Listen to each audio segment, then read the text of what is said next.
Eucaristia e Santos Padres. Olá para todo mundo, bem-vindos a mais um vídeo no canal do André Luiz. Dias atrás, quando eu fiz o react em cima de uma publicação do pastor Rodrigo Mocelin, que estava falando um montão de bobagem sobre a Eucaristia, eu prometi a vocês que eu disponibilizaria um vídeo com citações de Santos Padres sobre esse tema fundamental da fé cristã. E cá estou eu, cumprindo a minha promessa. Na verdade, as citações dos Santos Padres que eu trouxe são uma repetição. Eu já tinha disponibilizado essas citações em um outro react, um react em que eu falava sobre a transubstanciação. Mas era um react muito longo, de 1h40 de duração, e as citações ficavam da metade para o final do vídeo. Eu recortei essa metade final e estou fazendo agora um vídeo específico sobre esse tema. Eu dei uma editada, estou fazendo um vídeo específico sobre esse tema que sirva de consulta caso vocês queiram estabelecer conversas sobre a Eucaristia, caso alguém esteja em dúvida sobre o assunto. Existe muita gente que não acredita na presença real de Cristo na Eucaristia, mas está em dúvida, gostaria de debater o assunto, gostaria de ter acesso às fontes. Nem todo mundo, graças a Deus, tem a postura pouco séria do pastor Mocelin. Tem gente que tem dúvidas sinceras, tem gente que tem um certo ceticismo, mas gostaria, mas está aberto a ser convencido, a ler fontes, a entender a história da igreja e o pensamento dos santos padres. E esse vídeo, ele procura, vamos dizer assim, ajudar essas pessoas que queiram debater a sério o assunto. E eu espero que esse vídeo venha a ser útil, inclusive, nas conversas que vocês tenham com pessoas de outras religiosidades que não acreditam no mistério eucarístico, mas estejam abertos para conhecer o assunto a partir dos santos padres e a partir de uma visão das igrejas apostólicas e principalmente da igreja ortodoxa, lembrando que eu sou cristão ortodoxo. Eu não apenas reuni citações, eu faço comentários sobre elas também, para tentar contextualizar e para tentar indicar alguns pontos, e eu busquei enfatizar 3 eixos nessas passagens dos Santos Padres. O primeiro eixo é o realismo sacramental, tá?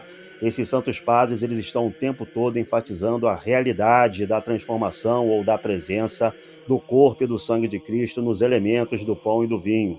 Eles estão o tempo todo dizendo que nós estamos comungando verdadeiramente da carne de Cristo, da carne que Cristo tomou ao encarnar. O segundo eixo que eu gostaria que vocês notassem é o caráter sacrificial do mistério eucarístico. O tempo todo também esses santos padres estão notando que essa Eucaristia, que esse mistério eucarístico, de alguma forma, ele nos conecta com o sacrifício de Cristo na cruz. E não apenas isso, ele nos conecta também com o Cordeiro imolado antes de todos os tempos, pelo Cordeiro imolado por Deus antes de todos os tempos. Então existe uma dimensão sacrificial muito nítida. Lembrando que na religião fundada por Yahvé, no judaísmo do segundo e do primeiro templo, nas liturgias do templo de Jerusalém, existiam 2 tipos de sacrifício. O sacrifício cruento, que implicava derramamento de sangue, e também o sacrifício incruento, que era a oferta que se fazia dos frutos da terra, libações de vinho, pão, colheita e etc. O terceiro eixo que eu tentei separar, que eu tentei enfatizar para vocês, é a interpretação que esses santos padres fazem do capítulo 6º do Evangelho de São João Teólogo, o 4º Evangelho. O capítulo 6º é um capítulo polêmico. Muitos evangélicos interpretam, gostam de interpretar aquele capítulo 6 de uma forma completamente figurada, de uma forma completamente metafórica. As passagens, os trechos que eu trouxe dos santos padres para vocês, indicam que esses santos padres interpretavam esse capítulo 6 de uma forma bem diferente daquela com que os evangélicos fazem atualmente. Eles também encaravam esse capítulo 6 de uma maneira bastante direta, bastante objetiva e bastante realista. Então são os 3 eixos que vocês vão poder notar nessas citações que eu separei para vocês. O realismo sacramental, a dimensão sacrificial do mistério eucarístico e a interpretação que os santos padres fazem de João capítulo 6. Deixa já um like nesse vídeo, se inscreva no canal, acione o sininho e vamos para as citações. Eu vou fazer uma pequena introdução explicando o que é o mistério eucarístico para nós ortodoxos e depois a gente vai entrar nesses trechos dos santos padres do século II ao início do século V. Eu começo já com Santo Inácio Teófilo, Santo Inácio de Antioquia, escrevendo ali por volta do ano 100, e vou avançar até os anos 400 e pouquinho. Então vamos lá, estamos juntos.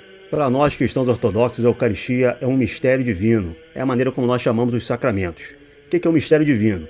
É um ato instituído pelo próprio Deus, é uma ação divina que, através de meios materiais, transmite determinado poder, determinada graça, opera de fato na realidade através desses meios materiais. No caso da Eucaristia instituída por Cristo, o pão e o vinho, através desse poder divino, são transformados no corpo e sangue de Cristo. São transformados verdadeiramente no corpo e sangue de Cristo. O poder de Deus faz com que naquele específico altar, onde antes existia pão e vinho, agora esteja presente Cristo completamente, em completude, em totalidade, em plenitude, corpo, sangue, espírito e divindade. Esse corpo e sangue de Cristo ele é ingerido corporalmente e ele age eficazmente sobre a pessoa, seja para salvação, santificação, deificação, seja para condenação. E esse mistério divino ele tem um sentido sacrificial, no sentido de que a vivência desse mistério nos conecta com o sacrifício de Cristo ocorrido na cruz.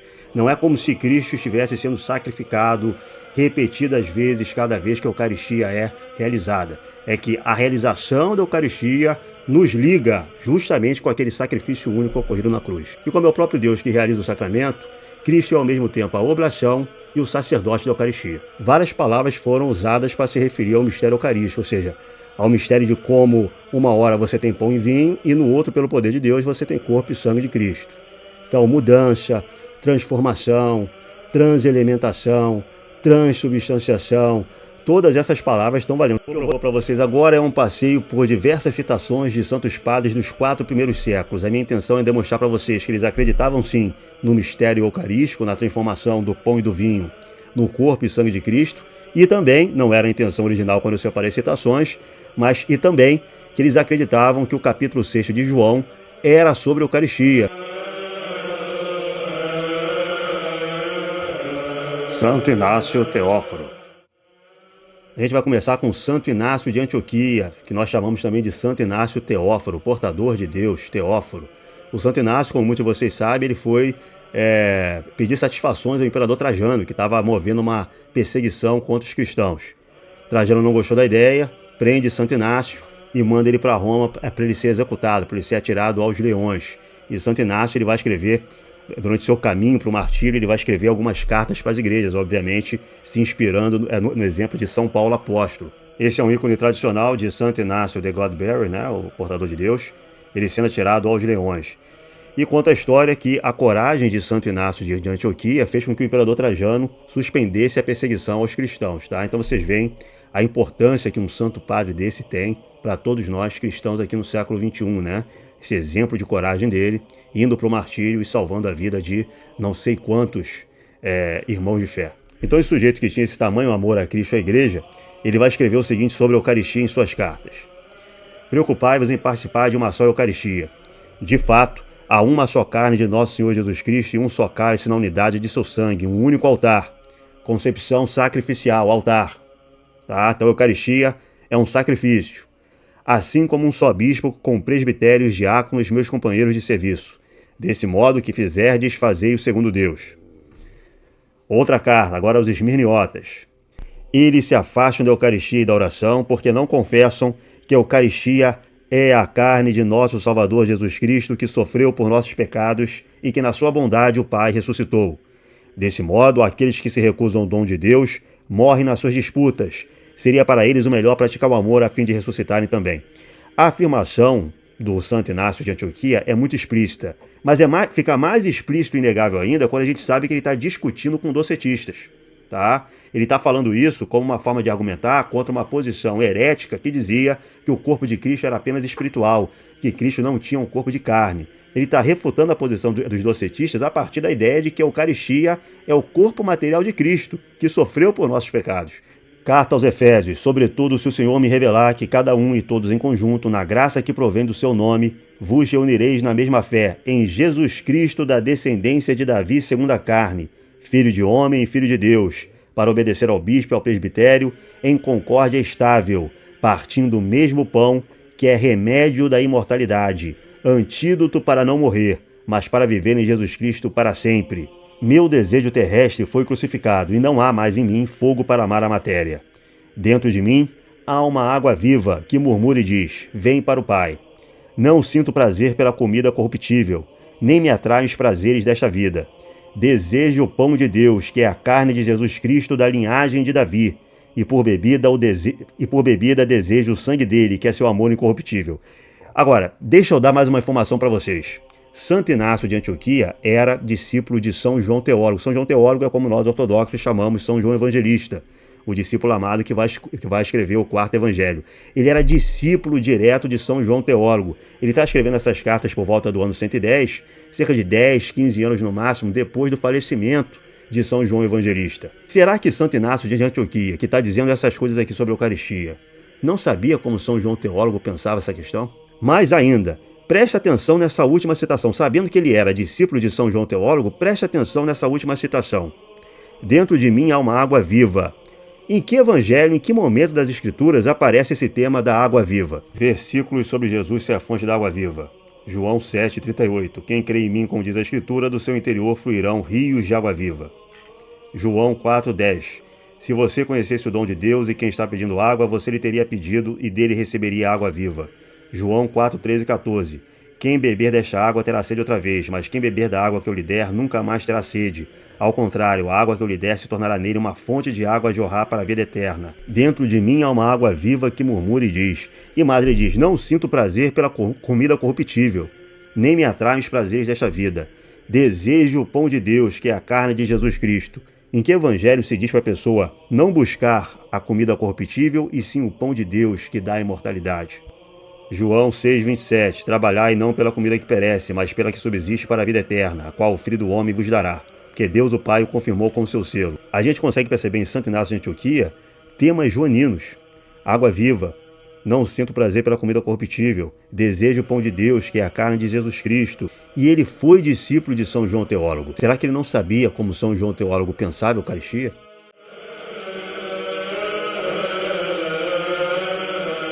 São Justino Mártir. São Justino Mártir também é uma figura muito interessante, também chamado de São Justino de Roma, ou então São Justino Filósofo. Ele se converte ao cristianismo por volta dos anos 130 e por volta dos anos 150 ele começa a escrever para autoridades romanas defesas da fé cristã, para ver se eles paravam de perseguir o cristianismo com base em difamações e mentiras. Ele escrevia essas apologias em defesa da fé para estancar a perseguição. E por causa delas, e por causa dessa defesa explícita e pública da fé, em determinado momento ele também será martirizado, ele também vai para o martírio. Vamos ver o que ele escreve no diálogo com Trifão, que é o que seria um diálogo com o judeu. É construído como se fosse um diálogo, um debate com o judeu. A oferta de flor de farinha que os que se purificavam da lepra deviam oferecer, Levítico 14,10, era a figura do pão da Eucaristia, que nosso Senhor Jesus Cristo mandou oferecer em memória da paixão que ele padeceu por todos os homens que purificam suas almas de toda maldade. Então você vê que para São Justino Mártir, a figura da Eucaristia não era apenas o Cordeiro Pascal. A oferta de flor de farinha também era. Portanto, quanto aos sacrifícios que vós antes oferecias, como já mostrei, diz Deus pela boca de Malaquias. Minha vontade não está convosco, diz o Senhor, e não quero receber sacrifícios de vossas mãos. De fato, desde onde o sol nasce até onde ele se põe, meu nome é glorificado entre as nações, e em todo lugar se oferece ao meu nome incenso e sacrifício puro. Grande é meu nome entre as nações, diz o Senhor, vós o profanais. Assim, antecipadamente, fala dos sacrifícios que nós, as nações, lhe oferecemos em todo lugar, isto é, o pão da Eucaristia e o cálice da própria Eucaristia, e ao mesmo tempo diz que nós glorificamos o seu nome, vós o profanais. Então ele está se utilizando da profecia de Malaquias contra o judeu, dizendo o seguinte, essa profecia sobre o sacrifício puro apresentado às nações, em todas as nações, é uma profecia sobre a Eucaristia, concepção sacrificial da Eucaristia. Veja São Justino Mártir explicando a Eucaristia para as autoridades romanas. É a descrição mais detalhada que nós temos do ritual eucarístico, Ele escreveu isso por volta de meados do século II. Este alimento se chama entre nós Eucaristia, da qual ninguém pode participar, a não ser que creiam serem verdadeiros nossos ensinamentos e se lavou no banho que traz a remissão dos pecados e a regeneração, ou seja, se for batizado e tiver a comunhão de fé. De fato, não tomamos estas coisas como pão comum ou bebida ordinária, mas assim como Jesus Cristo, nosso Salvador, feito carne pela força do Verbo de Deus, teve carne e sangue por nossa salvação, assim nos ensinou que, por virtude da oração ao Verbo que procede de Deus, ou seja, as palavras da instituição, o alimento sobre o qual foi dita a ação de graças, o alimento com o qual, por transformação, se nutre em nosso sangue e nossa carne, é a carne e o sangue daquele mesmo Jesus encarnado. Agora preste atenção na informação que eu vou dar para vocês. São Justino Mártir, que muitas vezes é chamado de São Justino de Roma, ele vai para Roma, ele vai fazer suas apologias em Roma, vai ser martirizado em Roma, mas ele não se converte ao cristianismo em Roma. Ele se converte ao cristianismo nos anos 130, em Éfeso, na Ásia Menor. Éfeso e as igrejas da Ásia Menor eram regiões lideradas pelo bem-aventurado, pelo glorioso São João Teólogo, o mesmo discípulo amado que vai escrever aquele capítulo 6. Esse sujeito aqui vai se converter ao cristianismo e vai aprender tudo isso aqui nas igrejas de Éfeso, nas igrejas da Ásia Menor, lideradas por São João Evangelista. Será que São João Evangelista não estava mesmo falando da Eucaristia naquele capítulo 6? Santo Irineu de Lyon. Então vamos para Santo Irineu de Lyon, que está escrevendo contra as heresias por volta do ano 160 e 170.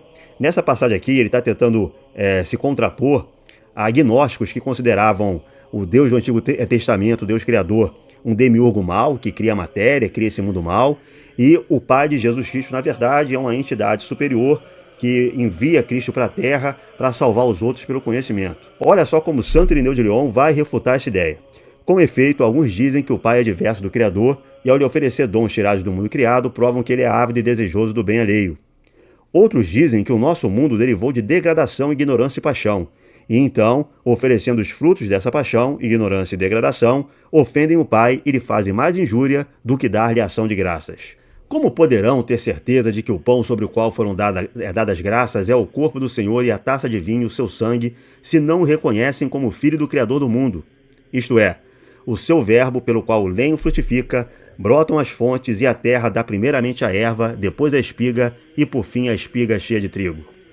Como ainda podem afirmar que a carne se corrompe e não pode participar da vida, quando ela se alimenta do corpo e do sangue do Senhor? Então, ou mudam sua maneira de pensar, ou se abstenham de oferecer as ofertas de que falamos acima. Quanto a nós, nossa maneira de pensar está de acordo com a Eucaristia, e a Eucaristia confirma a nossa doutrina.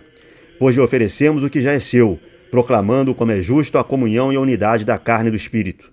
Assim como o pão que vem da terra ao receber a invocação de Deus já não é pão comum, mas a Eucaristia, feita de 2 elementos, o terreno e o celeste, do mesmo modo os nossos corpos, por receberem a Eucaristia, já não são corruptíveis por terem a esperança da ressurreição.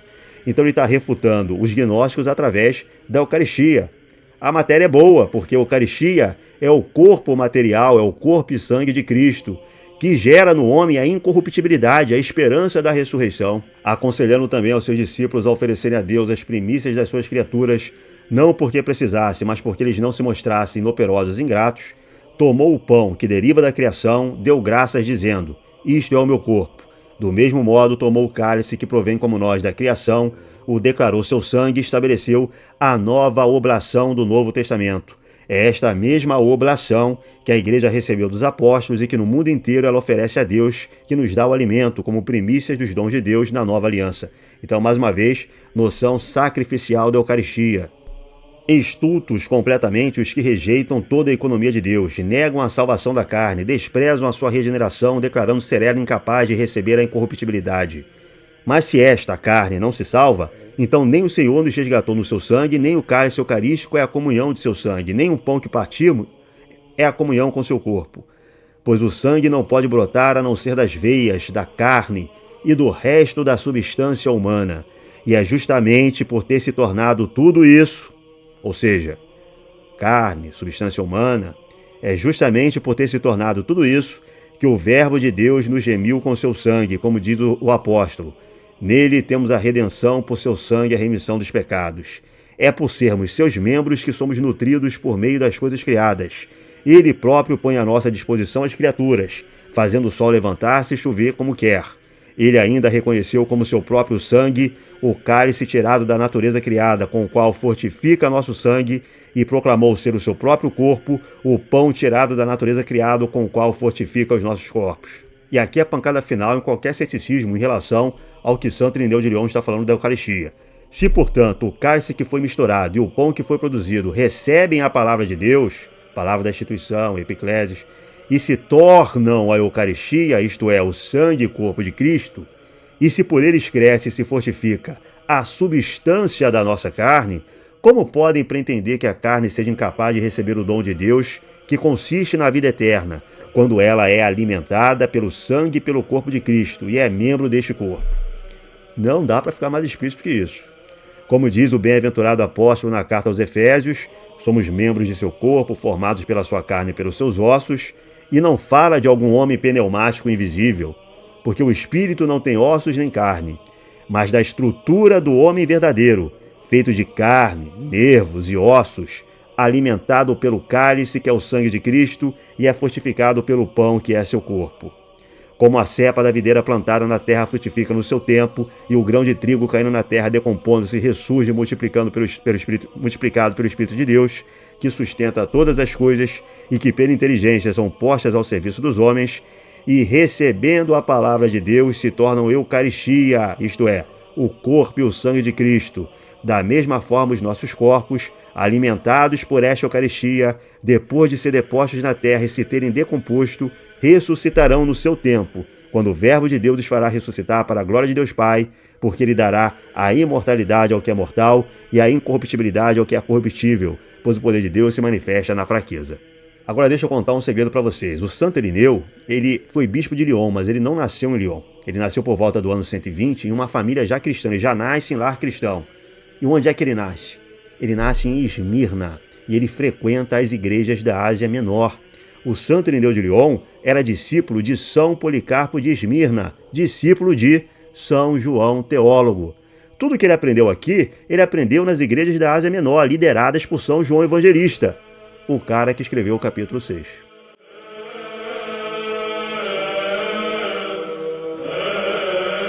São Cipriano de Cartago.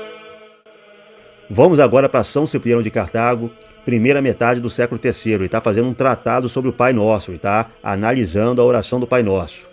Seguindo adiante na oração, pedimos dizendo: o pão nosso de cada dia dá-nos hoje. Eu coloquei aqui uma nota, suprassubstancial, porque eu falei da palavra epiousios em outro vídeo. Vou colocar aqui o vídeo para vocês. Aqui no Evangelho de São Mateus, capítulo 6, Cristo vai ensinar aos apóstolos a rezar o Pai Nosso, tá?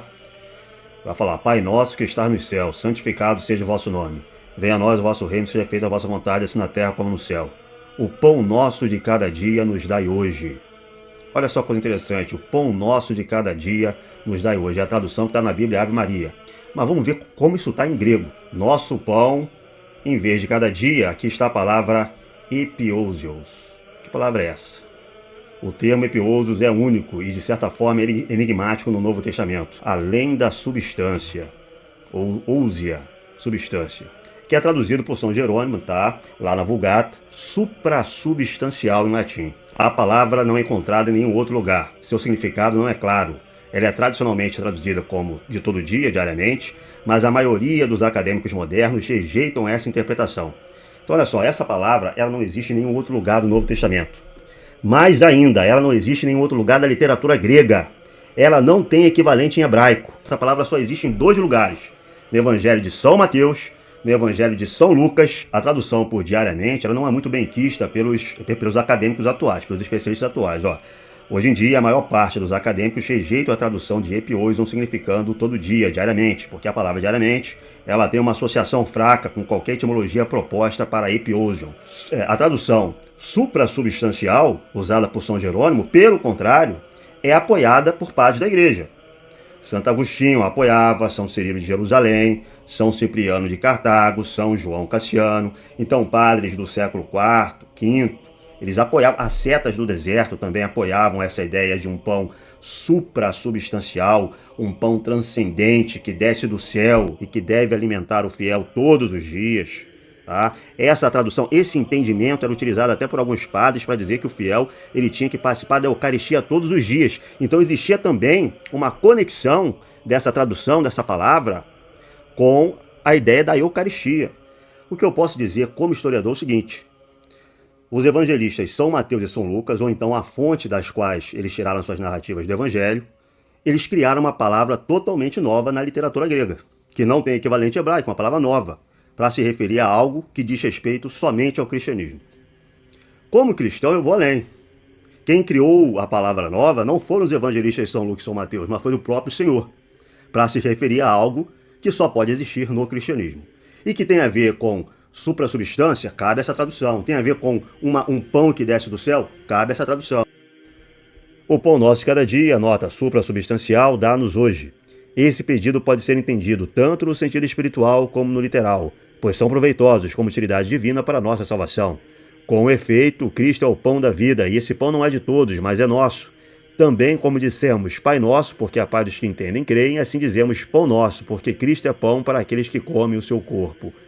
Mas pedimos que este pão nos seja dado diariamente, a fim de que nós, que estamos no Cristo e recebemos diariamente a Eucaristia como alimento de salvação, não venhamos a ser, por intervenção de algum pecado mais grave, enquanto tivermos sido afastados do pão celeste e formos impedidos da comunhão separados do corpo de Cristo. Ele próprio o adverte dizendo: Eu sou o pão vivo que desci do céu. Se alguém comer do meu pão, viverá eternamente, o pão que eu darei à minha carne para a vida do mundo. Quando, portanto, ele diz que viverá eternamente quem comer de seu pão, é evidente que viverão os que pertencem ao seu corpo e recebem a Eucaristia em direito de comunhão. Devemos orar para que não sejamos separados do corpo do Senhor, pois é Ele próprio que adverte, dizendo: Se não comeres a carne do Filho do Homem, não bebeis o seu sangue, não tereis a vida em vós. A visão do Pai Nosso como uma oração eucarística, ele vai defender, inclusive, por causa disso, que a Eucaristia deve ser tomada todos os dias. E olha os temas que ele está usando. Cristo é o pão da vida, citando São João, capítulo 6, em conexão com a Eucaristia.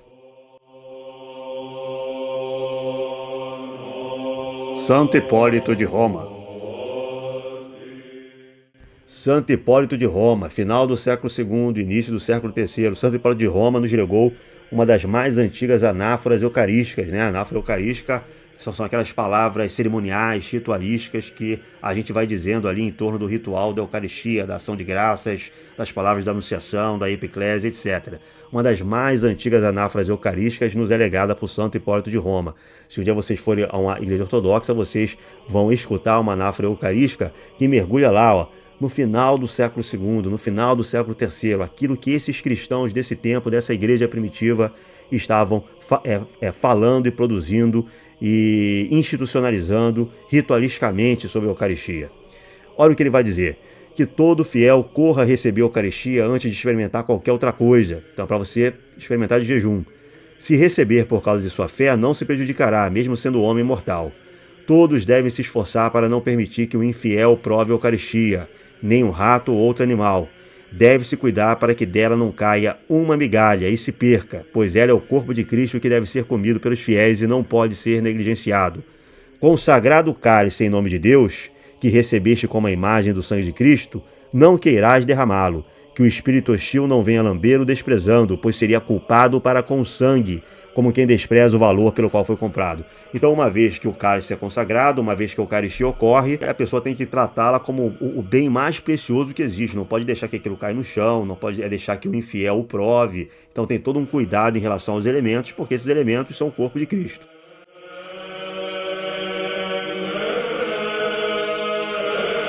Orígenes. Eu separei algumas citações aqui de Orígenes para tentar mostrar para vocês a profundidade do pensamento desse padre da igreja. Essa passagem aqui é do livro Contra Celso. Celso é um filósofo pagão que vai lançar uma obra, um livro, tentando demolir o cristianismo. Ele vai receber informações de alguns judeus, de alguns rabinos que eram anticristãos, e vai escrever um livro tentando refutar todas as doutrinas cristãs. Nessa passagem aqui, ele está ridicularizando a história dos céus que se abriram durante o batismo de Cristo e do Espírito Santo que desceu na forma de uma pomba em cima do Senhor, tá? Ele vai ridicularizar o Espírito Santo descendo na forma de uma pomba, etc e tal. Olha só como Orígenes vai defender essa questão aqui. Os judeus, certamente, podem ficar sem resposta a respeito de Ezequiel e Isaías, quando associam a história do céu que se abre por cima de Jesus enquanto ele ouve da voz do alto, histórias semelhantes encontradas em Ezequiel, Isaías e em algum outro profeta. Quanto a mim, farei o que puder para dar aos meus argumentos a melhor fundamentação possível. Então, olha só, Orígenes está dizendo que aquilo que aconteceu no batismo de Cristo é parecido com as visões de Ezequiel e Isaías. E, portanto, esse judeu que deu essas informações difamatórias ao Celso, ele teria que aplicar o mesmo raciocínio que ele está tendo sobre o batismo de Cristo, sobre os céus que se abriram, sobre o Espírito Santo que desceu na forma de uma pomba. Ele teria que aplicar esse mesmo raciocínio às visões proféticas de Ezequiel e Isaías. Assim como no sonho recebemos a impressão de que ouvimos e de que sons atingem nosso ouvido físico, ou que vemos com nossos olhos, embora nada atinja nem os olhos do corpo nem o ouvido, mas porque o Espírito recebe tais impressões, da mesma forma, não existe nenhum absurdo que tal tenha sido o caso dos profetas, quando a Escritura relata que eles tiveram visões maravilhosas, ouvindo as palavras do Senhor, viram o céu se entreabrir. Pois não acho que o céu sensível se tenha aberto e que sua realidade física, ao se entreabrir, tenha sido comunicado para permitir que Ezequiel pudesse descrever tal visão. Talvez por isso seja preciso que, no caso do Salvador, também o leitor sensato dos evangelhos admita a mesma coisa. O que Orígenes está dizendo é o seguinte: aquelas visões de Ezequiel, de Isaías, sobre querubins, sobre serafins, eram visões proféticas. Ezequiel tinha essa visão. Assim como São João Batista viu os céus se abrirem e a pomba descer em cima de Cristo. Mas nem todos eram capazes de ter essa visão profética. As massas que estavam ali no Rio Jordão, se batizando com João Batista, com São João Precursor, seguindo São João Precursor, não necessariamente elas viram o céu se abrindo e a pomba descendo sobre Cristo ou ouviram a voz do Pai. Teria sido uma visão profética que São João Batista teve. Olha só como ele explica isso. Um exame aprofundado da questão nos convencerá de que, conforme a Escritura, existe uma espécie de gênero, um sentido divino, que só o bem-aventurado encontra no presente. Nas palavras de Salomão, encontrarás o conhecimento de Deus, Provérbios 2:5. E este conhecimento tem várias espécies. A vista que pode fixar as realidades superiores aos corpos, e dela fazem parte os querubins e serafins. O ouvido que percebe os sons cuja realidade não está no ar. O paladar para saborear o pão vivo que desceu do céu e dá a vida pelo mundo. Da mesma forma, o olfato que percebe aqueles perfumes de que fala Paulo, que diz ser ele mesmo para Deus o bom odor de Cristo. O tato por cujo intermédio João afirma ter apalpado com suas mãos o verbo da vida.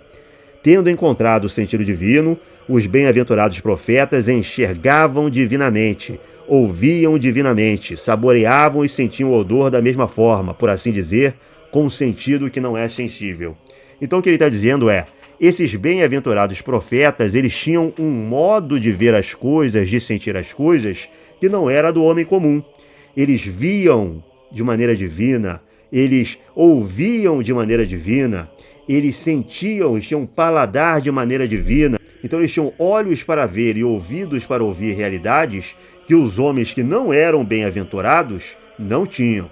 Que aquela visão dos céus se abrindo, da pomba descendo, foi uma visão profética que São João Batista conseguiu ter porque tinha esses sentidos divinos. Ele vai aprofundar esse tema em Tratado sobre os Princípios. Se alguém nos pergunta por que é que se diz bem-aventurados os puros de coração porque eles verão a Deus, Mateus 5,8, parece que nossa afirmação ficará assim mais firme ainda, porque ver Deus pelo coração não é justamente compreender e conhecer pela mente, como acabamos de expor. Muitas vezes, de fato, os nomes dos membros sensíveis são relacionados com a alma. Assim se diz, ver pelos olhos do coração, Efésios 1,18. É ter a intuição de uma coisa intelectual pelo poder da inteligência. Do mesmo modo, faz-se de escutar com os ouvidos quando se percebe um sentido intelectual mais profundo. Dizemos ainda que a inteligência pode se servir de dentes quando ela mastiga e come o pão da vida que desce do céu. De modo semelhante, disse que ela recorre aos serviços de outros membros que se atribuem às faculdades da alma por uma transição da sua aplicação ao corporal. Como diz Salomão, encontrarás o sentido divino. Ele está utilizando o mesmo versículo, a mesma passagem lá de Provérbios. Com efeito, ele sabia que em nós existem dois gêneros de sentido. Um é o dos sentidos mortais, corruptíveis, humanos, e o outro é o dos imortais intelectuais, o sentido que aqui chamei de divino. Eis, portanto, o sentido divino, não dos olhos, mas do coração puro, isto é, da mente, graças ao qual Deus pode ser visto por aqueles que são dignos.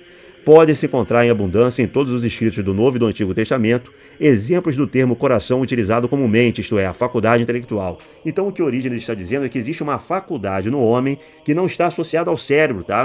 não está associada à razão, mas é uma faculdade ao mesmo tempo intelectual, porque ela conhece, uma faculdade de conhecimento, tá? É uma faculdade de intuição espiritual. Então quando o coração está puro, quando essa faculdade está operante, a pessoa deixa de ter sentidos apenas mortais, corruptíveis, e passa a perceber com outro sentido, sentido divino. Então ela vê pelos olhos do coração, ela escuta pelos olhos do coração, ela mastiga o pão da vida que desce do céu pelos olhos do coração. E vê que é o mesmo tema, né? Dizemos ainda que a inteligência pode se servir de dentes quando ela mastiga e come o pão da vida, João, que desce do céu. Encontrarás o conhecimento de Deus, a vista para isso, o ouvido para aquilo e o paladar para saborear o pão vivo que desceu do céu e dá vida pelo mundo. Embora fosse um só, Jesus tinha múltiplos aspectos quanto ao Espírito, e entre os que o viam, nem todos o enxergavam da mesma forma. Essa multiplicidade de aspectos ressalta das palavras: eu sou o caminho, a verdade e a vida, eu sou o pão, eu sou a porta, e de muitas outras passagens.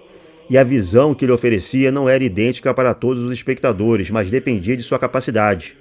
Isto se torna claro ao examinarmos a razão porque, tendo de se transfigurar no alto da montanha, ele tomou consigo não todos os apóstolos, mas apenas Pedro, Tiago e João, como os únicos capazes de contemplar a glória, de entender sua conversa e a voz que veio da nuvem celeste. Então ele está dizendo que São Pedro, São Tiago e São João de todos os apóstolos mais preparados por aquela faculdade intelectual, por aquele coração puro, por aqueles sentidos divinos, para contemplarem Cristo transfigurado, ouvirem a voz lá vinda da nuvem, para verem Elias e Moisés junto de Cristo.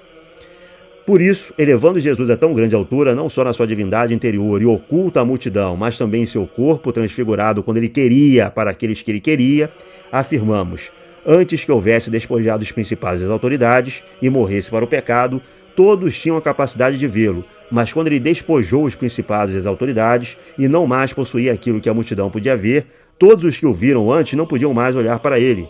Foi, portanto, para poupá-los que ele não se mostrava a todos depois da sua ressurreição dentre os mortos. Mas por que dizer a todos? Aos próprios apóstolos e discípulos ele não estava continuamente presente e visível, porque eram incapazes de suportar sua contemplação constante. Então as pessoas viam Cristo de acordo com sua capacidade. Isso se liga ao tema que ele estava conversando lá em Contra Celso também no Tratado sobre os Princípios, sobre os bem-aventurados que conseguem ter sentidos divinos. Então Cristo aparecia para os outros conforme a capacidade que essas pessoas tinham, ou então como o próprio Cristo queria transformá-los para que eles conseguissem vê-lo. Então Cristo podia se mostrar de forma diferente de acordo com a capacidade da pessoa, Cristo podia se tornar visível ou invisível de acordo com a capacidade da pessoa. Não era impossível para uma natureza divina desaparecer a seu bel prazer, coisa em si evidente e claramente afirmada a seu respeito na Escritura. Pelo menos se aceitarmos apenas uma parte dela para atacar a doutrina, considerando o resto dela como ficções. Pois está escrito no Evangelho de Lucas que Jesus, depois de sua ressurreição, tomou o pão, abençoou e depois partiu e distribuiu a Simão e Cleofas. Quando tomaram o pão, seus olhos se abriram e reconheceram. Ele, porém, ficou invisível diante deles. Então, Cristo ressuscitado, que está na estrada de Emaús, junto com Simão e Cleofas, e eles não reconhecem Cristo, eles só reconhecem Cristo na partilha do pão, ou seja, é a senha para a Eucaristia. E aí os olhos deles se abrem. É muito fácil entender a interpretação que Orígenes está dando aqui a essa ideia dos seus olhos se abriram, tá? Se vocês acompanharam essa questão dos sentidos divinos, da faculdade intelectual, no coração, no olho do coração, que faz com que a pessoa tenha sentidos divinos, dá para entender o que ele quer dizer aqui. Então, quando Cristo ele faz a Eucaristia, os olhos dele se abrem, mas nesse mesmo momento, Cristo ficou invisível para eles. Agora, essa passagem aqui é para demonstrar como Orígenes tinha a mesma veneração que os outros padres pelo mistério eucarístico, pela transformação, pelo mistério da transformação do pão e do vinho no corpo e sangue de Cristo. Olha só o que ele diz na homilia 13 sobre o Êxodo. Quero adverti-los com exemplos tirados de nossa prática religiosa. O contexto é o seguinte, ele está dizendo que a pessoa tem que seguir os mandamentos divinos a qualquer custo, tá? E ele vai argumentar a respeito disso a partir da Eucaristia. Quero adverti-los com exemplos tirados de nossa prática religiosa. Sabem vocês que normalmente estão presentes nos mistérios divinos, como quando recebem o corpo do Senhor, o conservam com toda a cautela e veneração, para que não caia a mínima parte dele, para que não se perca nada do dom consagrado. Consideram culpáveis e com razão se os deixam cair por negligência. Pois se temos tanta cautela para conservar seu corpo e a temos com razão, por que creem que desprezar a palavra de Deus é menor sacrilégio que desprezar seu corpo? Então, para defender que as pessoas sigam os mandamentos divinos, as ordenanças divinas, ele está dizendo, vocês têm que protegê-las, vocês têm que ser cautelosas com elas da mesma forma que nós somos cautelosos com o corpo de Cristo, com o dom consagrado. Então é muito difícil você olhar para Orígenes e você dizer que ele não acreditava na presença real do corpo do sangue de Cristo. É óbvio que ele acreditava. Ele só tinha uma concepção mais profunda, um discurso muito mais elaborado sobre essa questão da capacidade do homem ver e perceber o divino. Santo Hilário de Poitiers. Santo Hilário de Poitiers, Início do século IV. Se Cristo assumiu verdadeiramente a carne de nosso corpo, e se o homem que nasceu de Maria é verdadeiramente Cristo, e se nós no sacramento recebemos verdadeiramente a carne de seu corpo, e por isso seremos um, porque o Pai está nele e ele em nós, como se afirmará a unidade de vontade, se pelo sacramento a própria natureza é o sacramento da perfeita unidade, tratado sobre a Santíssima Trindade. Olha só, aqui nessa passagem, a gente vê a ideia de que a Eucaristia une a nossa natureza à natureza de Cristo, a Eucaristia nos torna incorruptíveis da mesma maneira que Cristo é incorruptível, a ideia de que nós recebemos na Eucaristia a mesma carne que Cristo recebeu da Santíssima Virgem Maria, e olha o tema joanino, e por isso seremos um, porque o Pai está nele e ele em nós. Sobre a realidade de Cristo em nós pela natureza, falaremos de modo estulto e ímpio se não tivermos aprendido dele o que devemos dizer, pois ele diz: minha carne é verdadeiro alimento e meu sangue verdadeira bebida. Quem come a minha carne e bebe meu sangue permanece em mim e eu nele. Não há lugar para duvidar da realidade da carne e do sangue, porque conforme a declaração do próprio Senhor, e segundo nossa fé, trata-se verdadeiramente da carne e do sangue. Quando comemos e bebemos, produz em nós o efeito de estarmos em Cristo e de Cristo estar em nós. Não só o mistério eucarístico, não só a presença real, não só a recepção corporal desses dons divinos, mas também a utilização do capítulo 6 de São João. O próprio Senhor revelou o mistério desta natividade quando disse: eu sou o pão vivo que desci do céu. Se alguém comer deste pão, viverá eternamente. Capítulo 6 de São João. Chamando-se a si mesmo de pão, porque ele mesmo é a origem de seu corpo. Ou seja, ele é o verbo divino, que criou todas as coisas. O verbo divino origina o próprio corpo do Senhor.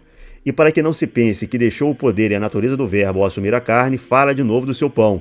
Quer dizer com isto que é pão descido do céu, e que sua origem não é a concepção humana, como se poderia pensar, pois mostra ser celeste este corpo, ou seja, um corpo glorificado, um corpo glorioso. Nós, ortodoxos, chamamos de corpo deificado de Cristo. Então, quando a pessoa está comendo a Eucaristia, não está comendo um cadáver, está comendo o corpo, o sangue, o Espírito, a divindade de Cristo, toda ela junta em todas as frações do pão. E esse é um corpo celeste, um corpo divinizado. Quando diz que é seu pão, declara que o corpo foi assumido pelo verbo. Por isso acrescenta: se não comerdes da carne do Filho do Homem e beberdes do seu sangue, não tereis a vida em vós. Mais uma vez, capítulo 6 de São João. O mesmo que é filho do homem desceu do céu como pão. Assim, quando se diz que seu pão desceu do céu e que a carne e o sangue são do Filho do Homem, se entende que assumiu a carne que foi concebida por obra do Espírito Santo e nasceu da Virgem.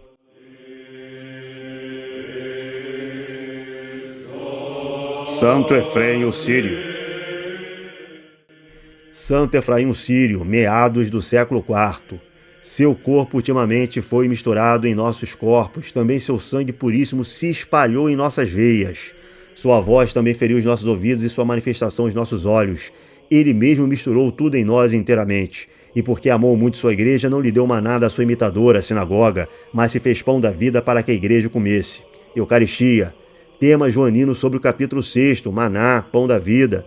Em teus sacramentos nós te abraçamos e te recebemos em nossos corpos. Não se recebe espiritualmente apenas, te recebe em nossos corpos. Torna-nos dignos de experimentar em nossa pessoa a ressurreição que esperamos.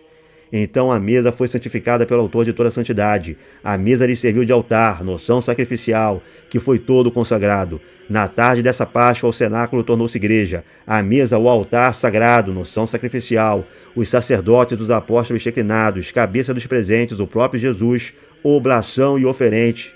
Cristo é o sacerdote da Eucaristia e é também a oblação. Seus discípulos, os comensais. Esses ficaram maravilhados com o sacrifício, tendo visto a nova Páscoa, porque nunca tinham comido nada parecido. São Cirilo de Jerusalém.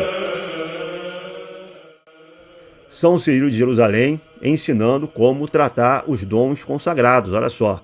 Ao te aproximares, não vais com as palmas das mãos estendidas ou com os dedos separados, mas faz um trono com a mão esquerda colando a mão direita por baixo, como se estivesse prestes a receber o rei.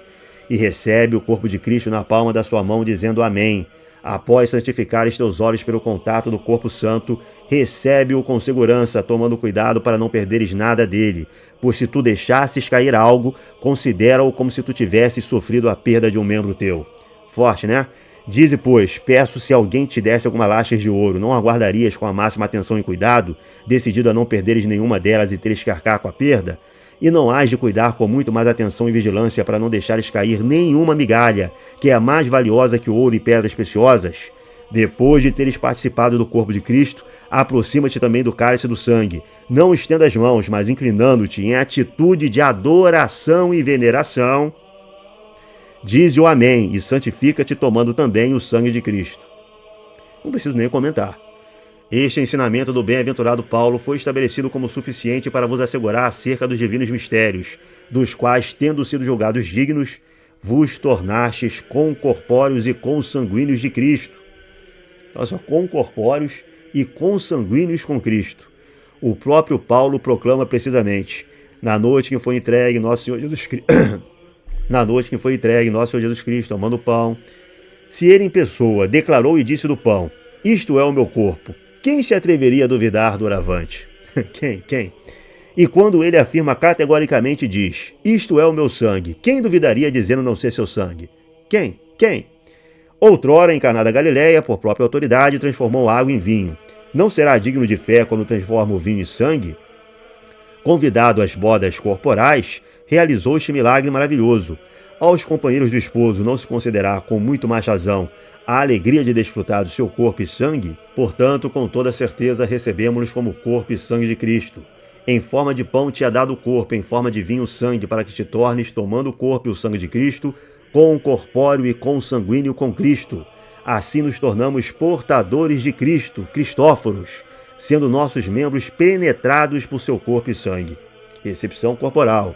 Desse modo, como diz o bem-aventurado Pedro, tornamo-nos partícipes da natureza divina, ou seja, essa recepção corporal do corpo e sangue de Cristo deifica, santifica o nosso corpo, nossa alma, nosso espírito, de modo que nós nos tornamos partícipes da natureza divina. Falando outrora aos judeus, Cristo dizia: se não comerdes de minha carne e não bebedes do meu sangue, não tereis a vida em vós. Eucaristia, no capítulo 6 de São João. Como não entendesse espiritualmente o que era dito, escandalizados, se retiraram, imaginando que o Salvador os incitava a comer carne humana. Não consideres, portanto, o pão e vinho como simples elemento. São, conforme a afirmação do Mestre, corpo e sangue. Se os sentidos isto te sugerem, a fé te confirma. Não julgues o que se propõe segundo o gosto, mas pela fé tem firme certeza de que foste julgado digno do corpo e sangue de Cristo. Tendo aprendido e estando seguros de que o que parece pão não é pão, ainda que pareça pelo gosto, mas o corpo de Cristo, e que o que parece vinho não é vinho, mesmo que o gosto queira, mas o sangue de Cristo, e porque sobre isto dizia, vibrando Davi: o pão fortalece o coração do homem para que no óleo se regozije o semblante. Fortalece o teu coração, tomando este pão como espiritual, e regozije-se o semblante de tua alma. Nosso pão supra-substancial nos dá hoje, mais uma vez, o epiousium da oração do Pai Nosso. O pão comum não é substancial, mas este pão é substancial, pois se ordena a substância da alma. Este pão não vai ao ventre nem é lançado em lugar escuso, mas se distribui por todo o organismo em proveito da alma e do corpo. Santo Ambrósio de Milão. Segunda metade do século IV. Quem é, portanto, o autor dos sacramentos, senão o Senhor Jesus? Então, na verdade, quem opera os sacramentos é o próprio Deus. Esses sacramentos vieram do céu, pois todo desígnio vem do céu. Entretanto, é um grande e divino milagre Deus ter feito chover do céu o maná para o povo, de modo que o povo não trabalhava e comia. Talvez digas: meu pão é comum. Mas este pão é pão antes das palavras sacramentais. Depois da consagração, o pão se transforma em carne de Cristo. Demonstremos isso. Como pode ser que o pão pode se tornar corpo de Cristo? Com quais palavras se faz a consagração e com palavras de quem? Do Senhor Jesus. Com efeito, todo o resto que se diz antes é dito pelo sacerdote. No momento em que se realiza o venerável sacramento, o sacerdote já não usa as suas próprias palavras, mas as palavras de Cristo. Portanto, é a palavra de Cristo que produz o sacramento. Qual é a palavra de Cristo? É aquela pela qual todas as coisas foram feitas. O Senhor ordenou e o céu foi feito. O Senhor ordenou e a terra foi feita. O Senhor ordenou e os mares foram feitos. Se há tanta força na palavra do Senhor Jesus, de modo que as coisas que não existiam começassem a existir, tanto mais é eficaz para que aquela coisa que existiu se transformasse em outra coisa. Isso aqui dispensa comentários, só vou chamar a atenção aqui para o capítulo 6 de São João, a questão do maná, tá? O tema do maná.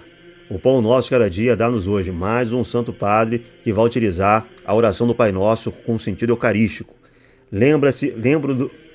Lembro-me do que dizia quando eu tratava dos sacramentos. Eu vos disse que antes das palavras de Cristo, o que se oferece chama-se pão. Depois que as palavras de Cristo foram pronunciadas, já não se diz pão, mas chama-se corpo.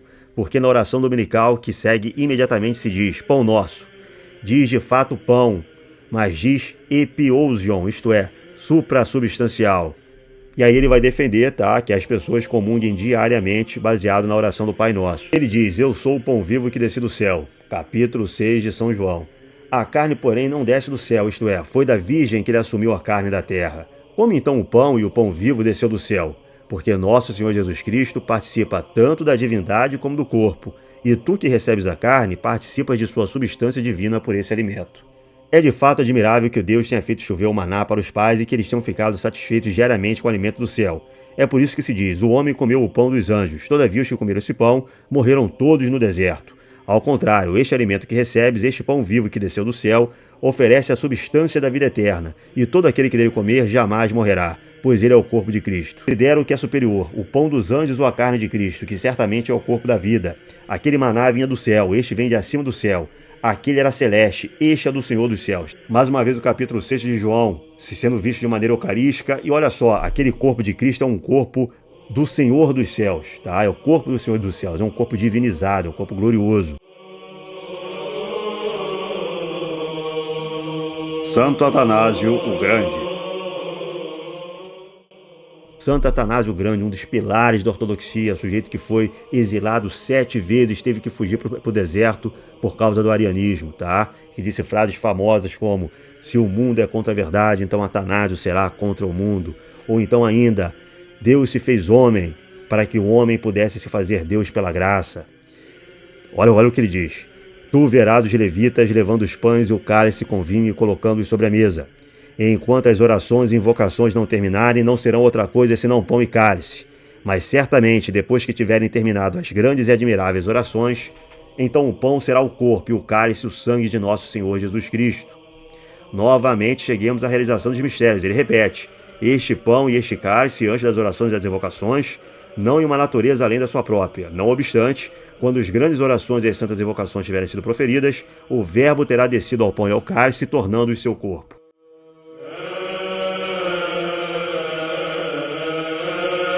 São João Crisóstomo. Pois não é um homem que faz com que os elementos apresentados se tornem o corpo e o sangue de Cristo, mas o próprio Cristo que foi crucificado por nossa causa. Cumprindo a figura, o padre se levanta e pronuncia as palavras, mas o poder e a graça pertencem a Deus. Este é o meu corpo, diz o sacerdote.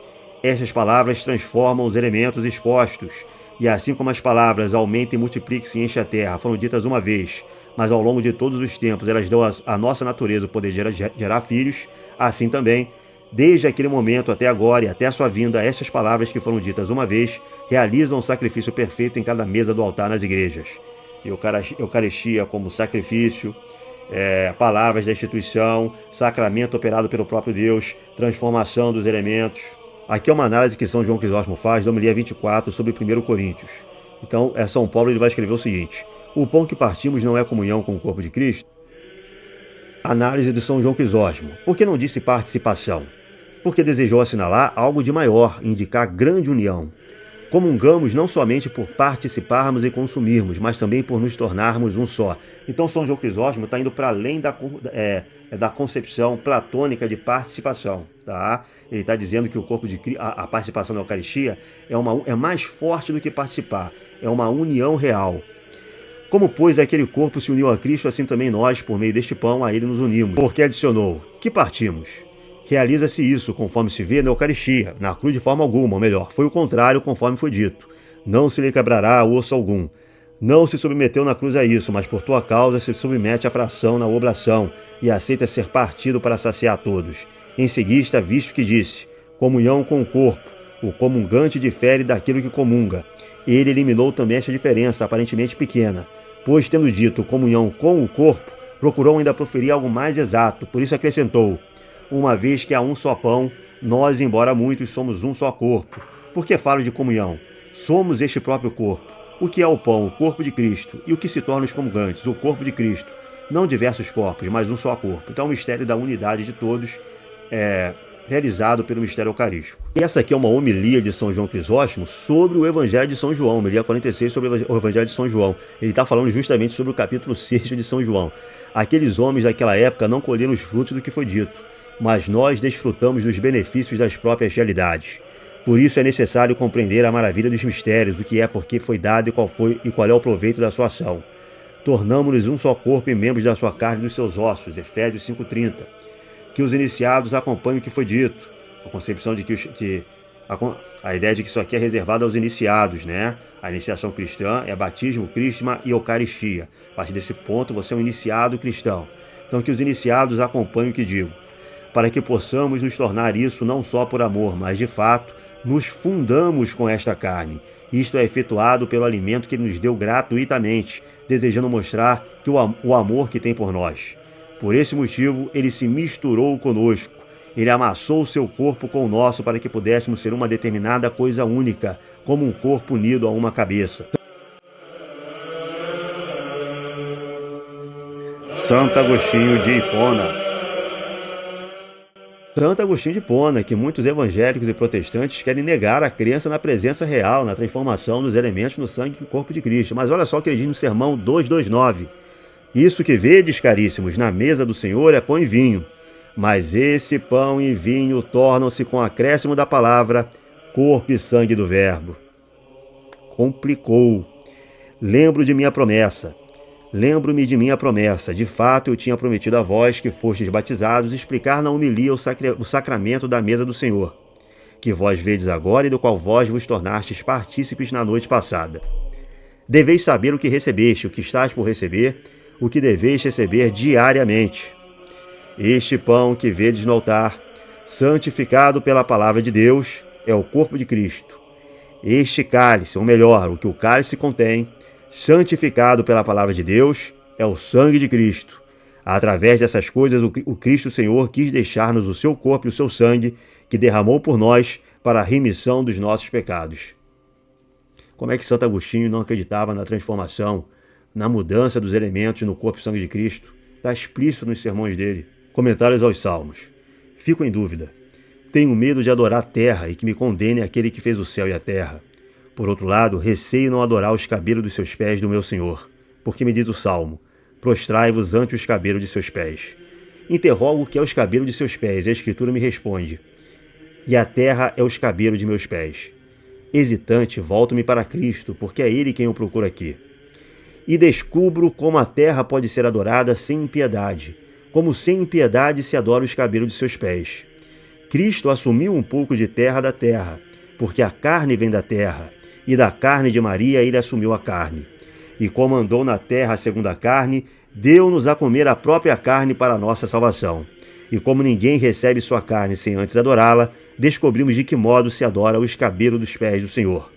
Não somente não pecamos por adorá-lo, mas pecaríamos se não o adorássemos. Então está tudo aqui, tá? Eucaristia, a ideia de que a Eucaristia deve ser adorada, a carne de Cristo deve ser adorada, tem um princípio de Mariologia ali.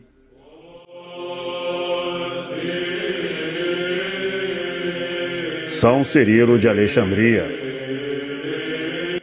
Cirilo de Alexandria, já na virada do século IV para o século V. E Jesus diz de modo demonstrativo, este é meu corpo e este é o meu sangue, para que não penseis que as coisas que se veem são uma figura, mas por causa de algo inefável do Deus Onipotente, as oblações são verdadeiramente transformadas no corpo e sangue de Cristo, dos quais nós, participando deles, recebemos o poder vivificante e santificador de Cristo.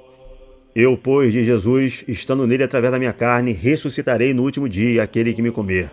Porque era absolutamente impossível que aquele que é a vida por natureza não vencesse a corrupção e dominasse a morte. Por conseguinte, embora a morte que nos invadiu pela primeira transgressão submeta necessariamente nosso corpo à corrupção, contudo, estando Cristo em nós por sua carne, certamente ressuscitaremos, pois é incrível, ou melhor, é impossível, que a vida não vivifique aqueles em que ela está. Está falando do capítulo 6 de São João, está falando da Eucaristia, está falando da recepção corporal da Eucaristia e das consequências da recepção corporal da Eucaristia. São Gregório de Nissa. Assim como o pouco fermento, segundo a expressão do apóstolo, leveda toda a massa, Assim também o corpo tornado imortal por Deus, quando se introduz no nosso, transforma e muda inteiramente na própria substância. Então, o corpo imortal de Cristo, o corpo deificado de Cristo, quando é introduzido no nosso corpo pela Eucaristia, o transforma e o muda em sua substância. Com efeito, da mesma maneira que o medicamento destrutivo mesclado com o corpo corrompe tudo que é afetado pela mescla, assim também o corpo imortal, o corpo glorioso, o corpo divinizado de Cristo, uma vez que esteja presente naquele que o recebe, transforma inteiramente aquele ser na própria natureza. Mas, para entrar no corpo, não há outro modo senão misturar-se as entranhas mediante a comida e a bebida, recepção corporal. É, portanto, necessário que o corpo receba a força que o vivifica, segundo a via de que é capaz a natureza. Ora, o único corpo que recebeu esta graça é aquele no qual Deus se encarnou. Como o pão, depois da transformação naquele corpo, foi levado à potência divina, assim também aqui temos o mesmo resultado. No primeiro caso, a graça do Verbo santificou o corpo que subsistia por força do pão, e que de certo modo era pão ele mesmo. Da mesma maneira, no presente caso, o pão, segundo a palavra do apóstolo, é santificado pelo Verbo de Deus e pela oração, mas não se converte no corpo do Verbo por via da alimentação, mas é transformado imediatamente em seu corpo em virtude do Verbo, como o mesmo Verbo disse, isto é o meu corpo. Como esta carne na qual Deus desceu também acolheu esse elemento necessário para a subsistência, e Deus, por outro lado, ao manifestar-se, se misturou à natureza perecível em vista de deificar justamente com ele a humanidade, mediante a participação na divindade. Por essa razão, ele se doa como uma semente, segundo o plano salvífico da graça, em todos os crentes, mediante a carne que se compõe de vinho e pão e se une ao corpo dos crentes, para que também o homem, pela união com que é imortal, tenha parte na incorruptibilidade. Esses são os dons que ele concede, transformando a natureza dos elementos em seu corpo imortal com a potência de sua bênção. Esses são os dons que ele concede, transformando a natureza dos elementos em seu corpo imortal em potência de sua bênção. Ou seja, ele deifica toda a nossa natureza através da recepção corporal do sacramento. São Basílio Grande. É bom e benéfico comungar todo dia e partilhar do santo corpo e sangue de Cristo, pois ele diz claramente, quem come minha carne e bebe meu sangue tem vida eterna. Capítulo 6 de São João. E quem duvida que participar frequentemente na vida é a mesma coisa que ter vida multiplicada? Eu, de fato, comungo 4 vezes por semana, no dia do Senhor, na quarta, na sexta e no sábado, e nos demais dias se houver comemoração de algum santo. São Basílio Magno. Então foi esse o nosso passeio pelos espaços da igreja, pelo mistério eucarístico. Se vocês tiverem qualquer dúvida, só colocar nos comentários aí embaixo. Deixe na forma de pergunta que outro dia eu reúno todas essas perguntas e faço um vídeo específico para responder todas elas, de acordo com o meu entendimento, minha capacidade, meus limites de compreensão, minha capacidade de responder, segundo a minha fé ortodoxa. Valeu por acompanhar esse vídeo. Se você gostou, se inscreve no canal, dá um like. Quanto mais like você dá, mais gente vai ter acesso a esse conteúdo. Divulguem esse conteúdo, joguem ele para frente, se inscrevam no canal, ativem o sininho para vocês receberem as notificações e eu volto outro dia. Valeu!